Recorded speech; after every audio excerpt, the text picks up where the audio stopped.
다섯 번째 강의는 재밌는 강의예요. 새 이름 교리라는 겁니다. 무슨 교리? 새 이름 교리.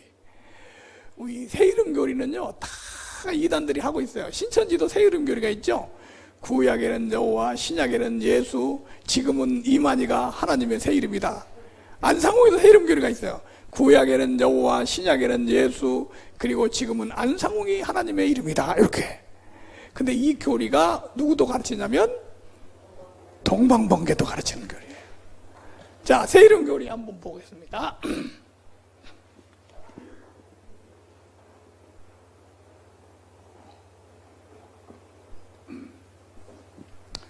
자, 다섯 번째 보여주세요.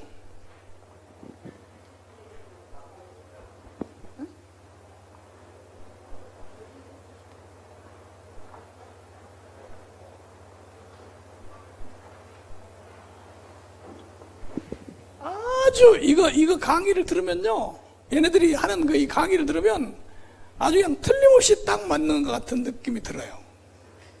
그래 빠지는 거야. 그래서 교회에서 좀 열심은 있고 그런데 성경을 많이 공부 못한 사람들 빠지게 되죠.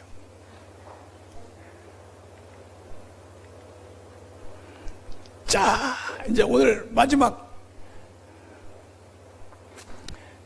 새 이름 교리. 무슨 교리? 새 이름 교리.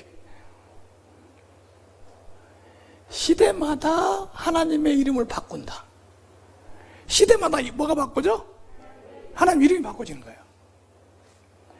하나님의 이름이 바뀌었다, 이렇게 하고 있죠.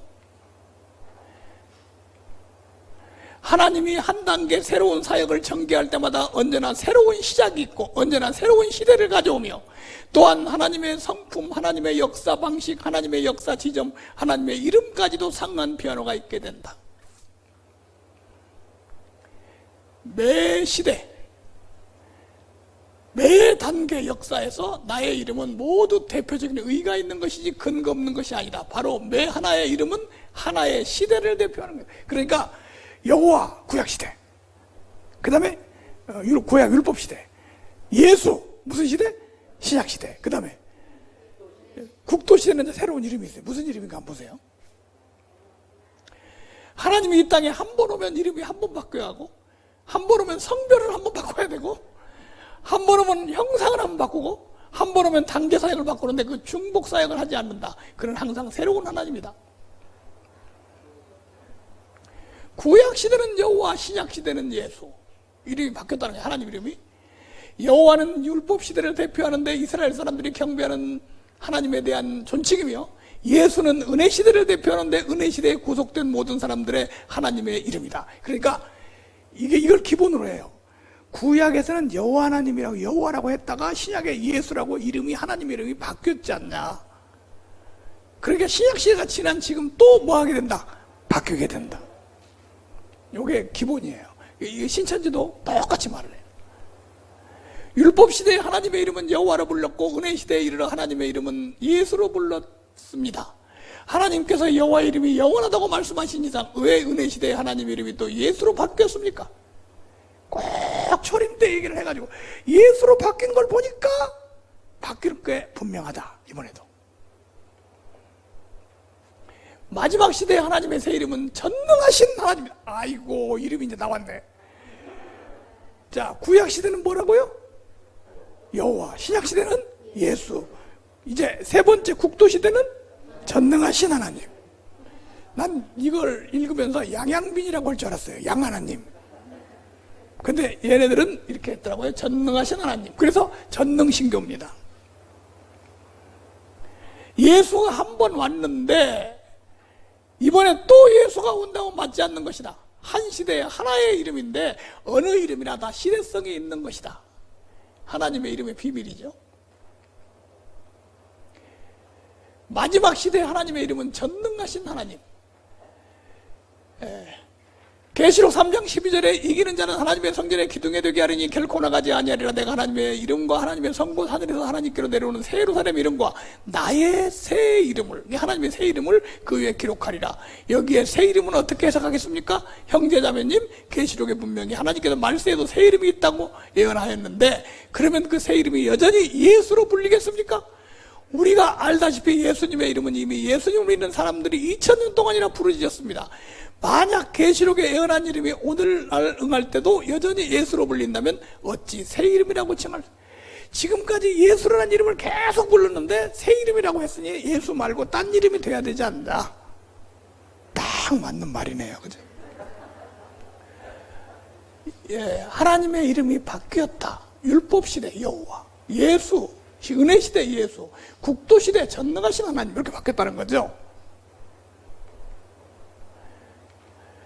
그러므로 마지막 시대, 즉 최후 시대가 도래할 때 나의 이름은 여전히 변하게 된다. 여호와라 하지 않고 예수라고도 하지 않으며 더욱이 메시아라고도 하지 않고 능력이 지극히 큰 전능하신 하나님 자신이라고 칭하는데, 이 이름으로써 전체 시대를 끝마친다. 그러니까 얘네들 주장은 세 번째 시대의 하나님의 이 바뀐 이름이 뭐예요? 새 이름이 전능하신 하나님, 이렇게 된 거죠. 그러므로 말하니 율법 시대는 여호와가 하나님의 이름이었으며 은혜 시대는 예수 이름이 하나님을 대표하였으며 말세에는 그 이름이 전능한 하나님, 바로 전능자인데 그 능력으로서 사람을 인솔하고 사람을 정복하고 얻으며 최종에 이르러 시대를 끝마친다. 동방번개파는 전능하신 하나님이 새 이름이며 이 시대에 맞는 이름이라고 하여 단체명도 전능하신 하나님의 교회입니다. 자, 이 얘기를 안 들은 사람이 거기 가서 공부를 하면 신기하고 놀랍죠. 하나님의 이름이 이렇게 됐구나. 근데 미리 듣고 가면은, 들은 사람이 들으면 별거 아니에요. 그래서 이게 미리 알려줘야 돼. 자, 영상으로 강의하는 내용을 한번 미혹되지 마세요. 자, 영상 강의 내용을 한번 보겠습니다. 그럼 제가 예를 하나 들어 얘기할게요. 그래요? 형제님이 학생을 가르친다면 뭐라고 부르겠어요? 교사요. 그럼 환자를 치료하면요? 의사요. 그러다 회사를 운영하면요? 그럼 뭐 사장인 거죠. 보세요. 직업도 바뀌었고 사람마다 부르는 것도 다르지만 형제님은 그대로죠? 그럼요. 저는 그대로죠. 네, 같은 성격이에요. 성경에서 예수 그리스도는 어제나 오늘이나 영원히 동일하시다는 말은 하나님의 성품과 본질이 영원히 변치 않는다는 거지, 하나님의 이름이 영원 불변하단 말이 아니죠. 하나님의 이름이나 사역이 아무리 바뀌어도 하나님은 하나님이시죠. 그러니까 하나님의 본질은 영원불변하지만 이름은 바뀔 수 있다는 거네요? 이제 좀 깨달으셨군요. 그러면 하나님은 말세에 새 이름이 있다는 거네요? 그럼 왜 이름을 취하시고 또 이름을 바꾸시는 거죠? 그 답안은 전능하신 하나님 말씀에 있어요. 어떻게요? 이렇게 말씀하셨죠. 하나님은 원래 이름이 없다. 다만 사역을 해야 하고 인류를 경영해야 하니 이름을 하나 혹은 두 개를 취하고 혹은 더 많은 이름을 취하는 것이다. 하나님은 원래 이름이 없다. 사역을 하고 인류를 경영해야 하니 이름을 취하셨다. 새롭네요. 처음 들어봐요. 형제님. 형제님. 네? 전능하신 하나님 말씀 좀 더 들어보시죠. 그래요? 전능하신 하나님 말씀. 여호와와 예수는 하나이지만 왜 다른 시대에서 서로 다른 이름으로 불렸겠느냐? 왜죠? 다 사역하는 시대가 다르기 때문이 아니냐? 이름 하나로 하나님의 전부를 다 대표할 수 있겠느냐? 그러므로 다른 시대에는 다른 이름을 부를 수밖에 없다. 이름으로 시대를 바꾸고 시대를 대체하는 것이다. 어떤 이름도 하나님을 완전하게 대표할 수 없고 시대성을 지닌 성품만을 대표할 수 있기 때문에 그 사역을 대표할 수 있기만 하면 되는 것이다. 그러네요. 얼마나 위대하고 전능하신데 특정된 이름만 가지고 하나님을 완전하게 대표할 수는 없죠. 그렇죠. 이름 하나로 하나님의 전부를 대표할 수는 없어요. 사역을 하실 때마다 하나님은 시대적 의미가 있는 이름을 취하시죠. 그 이름은 그 시대의 사역과 하나님의 성품을 대표하시죠. 그게 하나님 사역의 원칙이에요. 또 하나님께서 이름을 바꾸시는 이유기도 하고요. 알겠네요. 이름 하나로 한 시대와 한 사역만 대표하네요. 시대와 사역이 바뀌면 하나님의 이름도 바뀌는군요. 네, 맞아요. 잘 들어보세요. 말로 하지 말고. 자, 노래로 해봐요. 좋죠. 그럼 하나님 말씀 찬양을 불러보죠.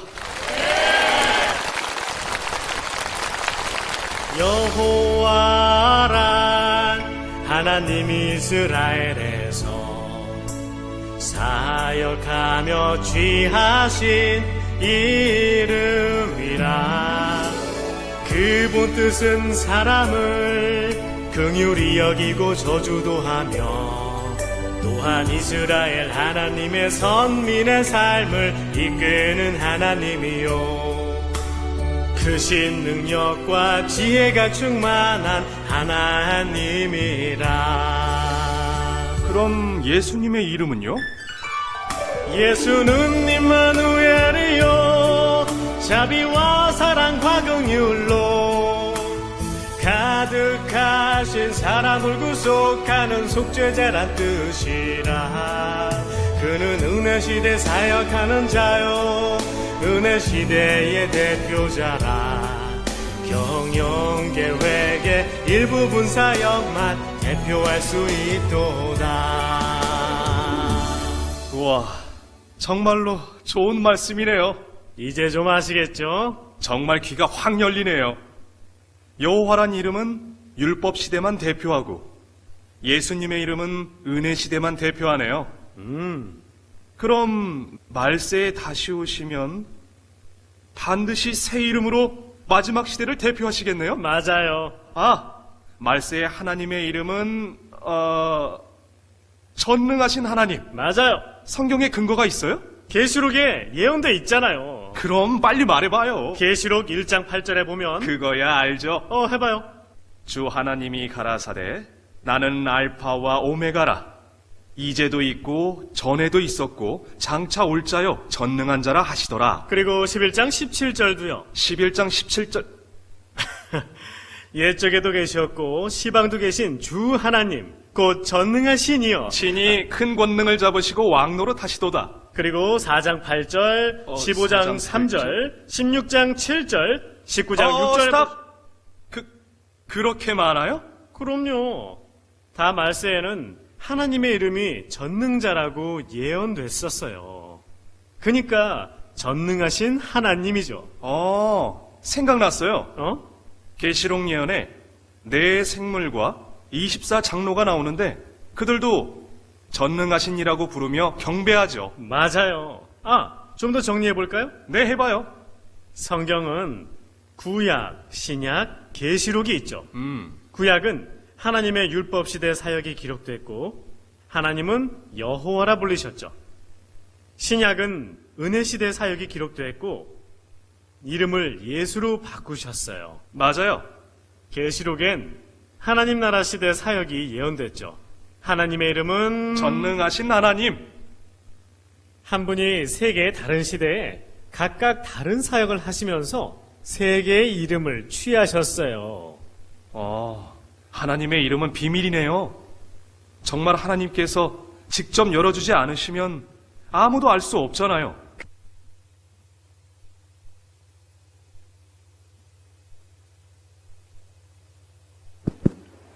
미혹되셨어요? 자, 정말 논리적으로 쏙쏙 들어오는 말이잖아요. 아이들을 가르치니까 선생, 병자를 치료하니까 의사, 이라는 것에 따라서 이름이 바뀌었다 이거예요. 그래서 구약에서는 여호와라는 이름을 사용했고 신약에는 예수라는 이름을 사용했는데 지금은 새 시대에 와서 새 이름이 왔는데 그게 바로 뭐라고요? 전능하신 하나님이라. 그래서 전능신교 아닙니까? 사람들이 미치는 거예요. 자, 여기에 대해서 반증해 보겠습니다. 반증. 첫 번째, 하나님의 이름은 바뀌지 않습니다. 하나님이 또 모세에게 이르시되 너는 이스라엘 자손에게 이같이 이르기를 너희 조상의 하나님 여호와 곧 아브라함의 하나님 이삭의 하나님 야곱의 하나님께서 나를 너희에게 보내셨다라. 이는 나의 영원한 이름이요 대대로 기억할 칭호니라. 무슨 이름? 영원한 이름. 여호와라고 하는 부르는 하나님의 이름이 개명된 적이 없습니다. 그래서 어떤 사람이 이름을 바꾸려면요, 그 이름에 문제가 있거나 그 이름이 자기한테 안 맞거나 그럼 바꾸는 거잖아요. 근데 하나님의 이름을 개명할 만한 아무 이유도 없었어요. 이름을 잘못 진 것도 아니고 영원한 이름이라고 했는데 이거 잘못된 사고를 하나 갖고 있어요. 여호와라는 이름이 예수로 바뀌었다. 아닙니다. 바뀐 적 없어요. 예수라는 이름은, 예수는 구원자라는 뜻이에요. 뭐라고요? 구원자. 여호와는 스스로 있는 자. 두 가지가 다 하나님 이름이에요. 지금 얘네들이 말을 한 대로 하면 논리가 어떻게 되냐면, 하나님의 이름이 구약에서는 다른 이름을 하나님한테 쓰면 안 되고 계속 뭐라고 해야 돼요? 여호와만 써야 돼요. 그리고 신약에서는 예수만 써야 돼요. 그리고 세 번째, 지금은 전능자, 새 이름으로 이제 새 시대부터 전능하신 하나님으로 써야 돼요. 근데 이 말은 전혀 사실이 아닙니다. 성경에 맞지 않아요. 하나님의 이름은 영원한 이름입니다. 시대마다 바뀌는 게 아니고 사역마다 바뀌는 게 아닙니다. 여호와의 이름이 예수로 바뀐 것이 아닙니다. 그런 적이 없어요. 여호와, 자존자, 예수, 구원자, 하나님의 이름은 다 사용하고 있어요. 구약에서도 하나님을 구원자, 다시 말하면 예수라고 부른 이름들이 많이 있습니다. 하나님을 나곧 나는 여호와라, 나 외에 구원자가 없느니라. 구원자를 누구에게 구원자라고 불렀어요?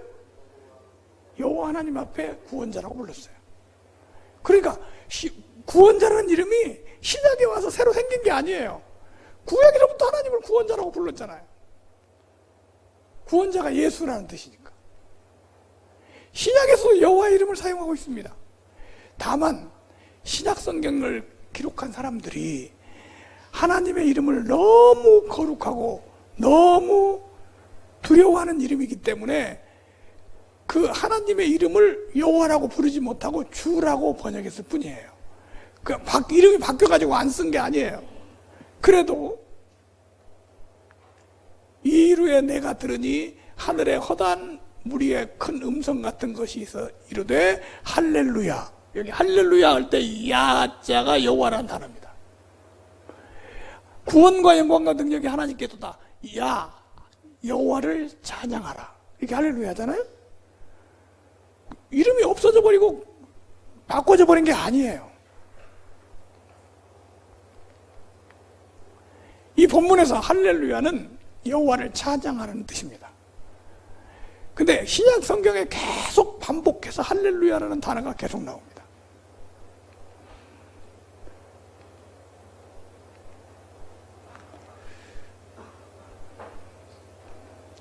자, 전능하신 하나님 잘 보세요. 첫 번째 시대, 율법 시대는 하나님 이름이 뭐였죠? 여호와. 신약 시대는 예수. 말세 시대는, 국도 시대는 전능하신 하나님. 그러면 예를 들면 이런 거예요. 구약에는, 구약 율법 시대는 선생이고 신약 시대는 의사고 뭐 이렇게 바뀌었단 말이에요. 하는 일에 따라서 이렇게 말을 하면, 그러면 세 번째 시대는 사장이고 이렇게 바뀌었다 그래요. 그러면 구약 시대, 첫 번째 시대에 의사라고 할 때, 아니 선생이라고 할 때 사장이라는 이름은 쓰지 말아야지. 그렇죠? 근데 전능하신 하나님이라는 이름은 구약에도 많이 나와요. 구약에 없어야 할 거 아니야. 새 이름이니까. 나오고 있는 이름을 다시 했으면 새 이름이 아니죠. 그렇죠? 창세기 28장 3절 전능하신 하나님이 내게 복을 줘. 이거 왜 새 이름을 벌써 써버려? 아니 첫 번째 시대는 아직 쓰지 말아야지. 이것은 세 번째 시대에 새 이름으로 나와야지. 왜 벌써 쓰냐고. 전능하신 하나님께서 그 사람 앞에 너에게 은혜를 베푸사. 아니 구약에 계속 나오잖아. 전능하신 하나님이 내게 나타나서 복을 주시며, 전능하신 하나님 말씀하시는 음성 같더라. 구약에 계속 나와요. 무슨 새 이름이야. 그리고 계시록에 전능하신 자, 전능하신 하나님 나올 때 이게 새로운 이름이다 이런 말이 없어요. 괜히 갖다 붙여놓은 거야. 시작에서도 사용하더라고. 시작에서도 사람의 아들은 이제부터 전능하신 하나님의 오른편에 앉게 될 것이다. 성 안에 내가 성전을 보지 못했으니 주 하나님 곧 전능하신 이와 어린 양이 그 성전이심이라. 이게요 계속 나와요. 구약시대 신약시대. 그리고 세 번째 새 이름이라고 할 것이 없어.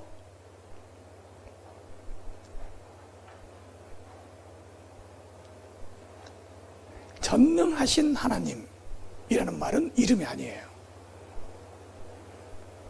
이 전능하신 하나님이라는 말은 뭐가 아니라고요? 이름이 아니에요. 이름이.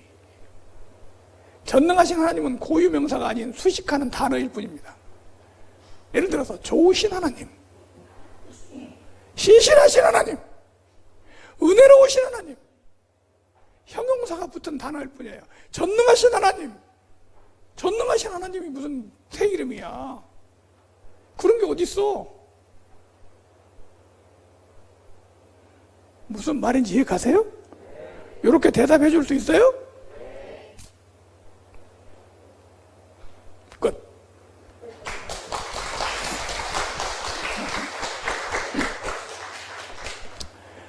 자, 오늘 우리 동방번개 공부를 했는데 혹시 이제 동방번개 요 앞에 5개만 해서 5개.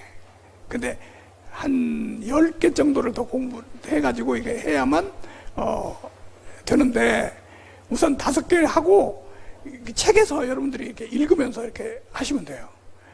혹시 궁금한 점 있으면 질문해서 좋습니다. 예? 지금요 이렇게 됩니다. 10월 21일 날 여러분 그 적어두셨다가 며칠 날이요?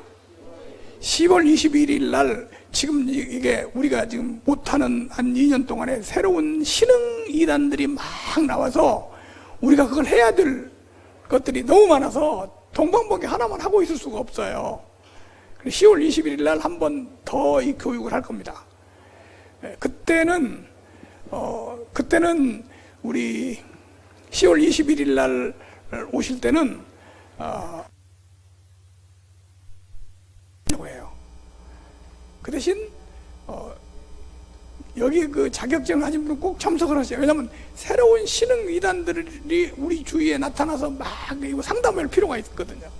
그렇게 하고 나서 나머지 또 할 때는 언제 날짜를 잡아서 이제 할 수 있어요. 이거 다 하려면 한 3일 정도 해야 되는데 다는 할 수가 없고 한꺼번에 이 정도만 해도 이제 동방번개는 이제 시작을 할 수가 있다. 그렇게 보고요.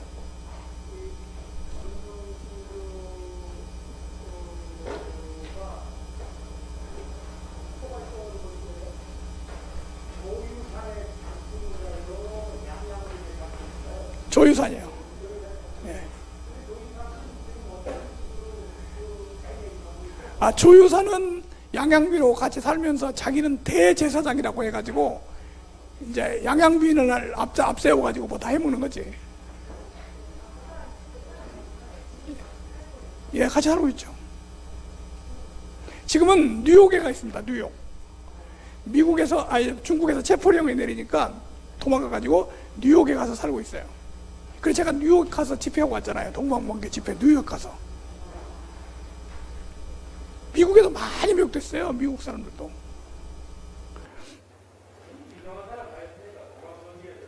예? 어떻게 해요? 동방번개를 다니다가 개종한 사람, 지금 우리가요 동방번개 상담을 하는데 동방번개 상담을 요청은 많이 오는데 가족들이 데리고 오지를 못해요. 신천지보다 더 지독합니다. 거기 빠진 사람들. 근데 그 빠진 사람들 보면 대부분 유튜브를 보고 빠졌다고 하는 청년들이 많아요. 청년들.